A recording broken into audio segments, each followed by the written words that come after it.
The Selfish Path to Romance. Download Chapter 1 for free at drkenner.com and at amazon.com. Here's a woman who is not so lucky. Dear Dr. Kenner, my husband Max has never disciplined our son Jake or held him accountable for his actions. Okay. Notice her use of the words never and always. My husband Max has never disciplined our son Jake. He has never supported me, and he always takes my son's side. That's always a tip-off to a therapist. There's an always for you.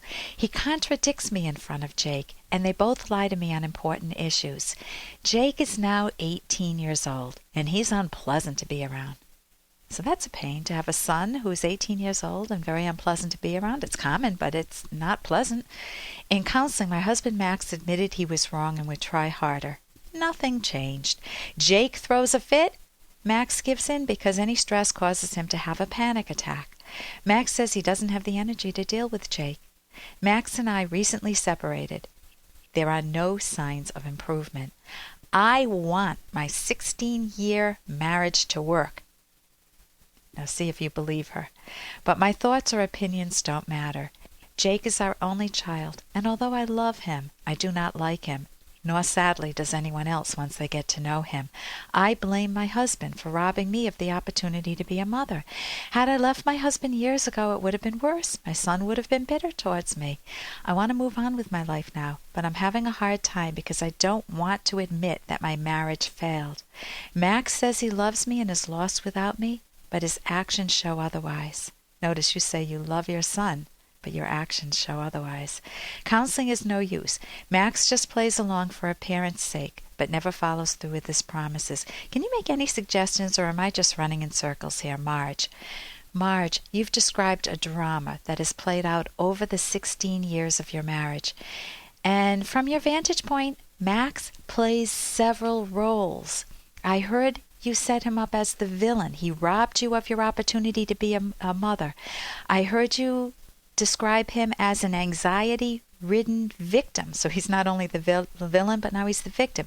He's the guy caught in the middle, and he's uncertain of how to parent, and he easily cowers before your son Jake when Jake takes a fit, while you're trying to discipline Jake. You describe him as the good parent. Jake is daddy's boy. You describe him as the bad husband. He's full of false promises. He treats you as invisible. He doesn't listen to you. Now, you give us evidence that this has been a problem for many, many years, maybe for the whole 16 years of your marriage, because you use words such as never and always. Max never supports me. He never disciplines. It sounds like your 16 years of marriage failed a long time ago. You're saying he always takes my son's side. So you're saying on one hand, I want my 16-year-old marriage to work, but my thoughts and opinions don't matter. And you're also saying, I want to move on with my life, but I'm having a hard time because I don't want to admit that my marriage failed. I'll tell you, your marriage failed. It did, right off the bat. You've been living together for 16 years, and I would love to hear what you say under your breath to one another. Maybe not what you say openly. You may say it openly too, but what goes on under your breath? There she goes again. Max might be saying something like, there she goes again. I can't stand her. I'm always the bad one. I'm always the one to blame. She never takes any responsibility. And you're thinking, I can't stand him. He's destroyed my life. You're both trapped in that what's called stinking thinking, that whole network of negative thinking. So I don't think you're in love with Max. He's ignoring your opinions. He contradicts you, and he is, from your vantage point, he's colluding with your son. And I don't even think you love your son, because you fall in love with a character. You could have loved the potential of what your son could have been, or what he once might have been, or what your relationship might have once been, but you don't love him now. So this is a huge loss on your part, the loss of your romantic relationship and the relationship with your son. Now, if you try to fake otherwise, it hurts you. So you don't have to say that I love my son, but you want to be able to ask yourself some questions. Hey, I got to interrupt this because we've got to pay some bills. 30 seconds, that's it. A very quick ad, and then Ellen will be back. Romance. Ugh, I wish guys knew more about what we want from a relationship. Boy, I wish I knew more about what I want. Where's that ad I saw? Here it is. The Selfish Path to Romance. A serious romance guidebook. Download Chapter 1 for free at selfishromance.com and buy it at amazon.com. The selfish path to romance. That is interesting. You want to be able to ask yourself some questions. How did these patterns develop? Did you both want a child? Was Jake planned? When I do the math, it raises some questions. You've been married 16 years and Jake is 18 years old. So you had Jake out of wedlock and you were married 2 years later. Why?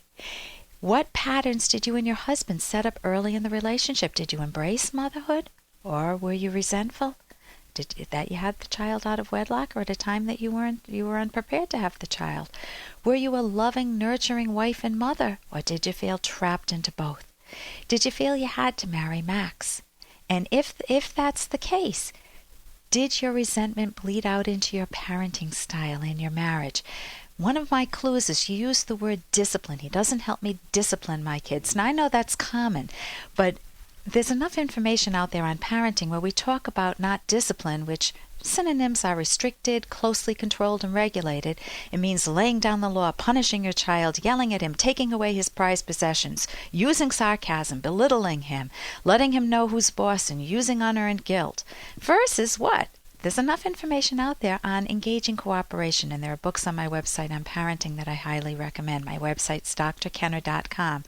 You need to let a kid know why you're requesting something of him. And when a kid makes a mistake, you want to coach him supportively. When he deliberately makes a bad choice, you let him suffer the natural consequences. So what role would Max and Jake say you have played? That's another good question to ask. Perhaps Max is protecting Jake against a mother who's very angry at the whole idea of motherhood. Maybe he's guilt-ridden that he got you pregnant out of wedlock and felt forced to marry you. I think the main problem is that you never had time in your marriage to let a couple's style of communication develop, assuming you wanted to get married. If you didn't want to get married, then that's obviously the problem. The baby came too soon. Happens with a lot of couples. So it stung you both when it came to parenting. You didn't have a consistent style of dealing with a kid. You want to move on. I would say take a closer look at the pattern that's developed, and you want to be truthful with yourself. Think of ways that you've hurt your own relationship with your son and your husband rather than blaming them for everything. And then have a true heart-to-heart talk with your son and maybe even go into counseling with your son. It sounds like you wanted to leave Max long ago. I suspect he may feel the same way. It's okay to leave him. Faking it will make it worse, but don't blame him for everything. Own your own piece of it. And here's a little more from Dr. Kenner. I'd like a petite filet mignon, very lean. Not so lean that it lacks flavor, but not so fat that it leaves drippings on the plate. And I don't want it cooked just lightly, seared on either side, pink in the middle. Not a true pink, but not a mauve either. Something in between. Bearing in mind the slightest error either way, and it's ruined. Okay. That's Niles from Frasier. And do you live with someone who's like that? They're real picky. Well, I do. My husband. He has to have his cereal bowl in the refrigerator frozen before he has a cereal in it. He's got to have his coffee cup warmed up. Don't we have anything else to talk about? That's my husband.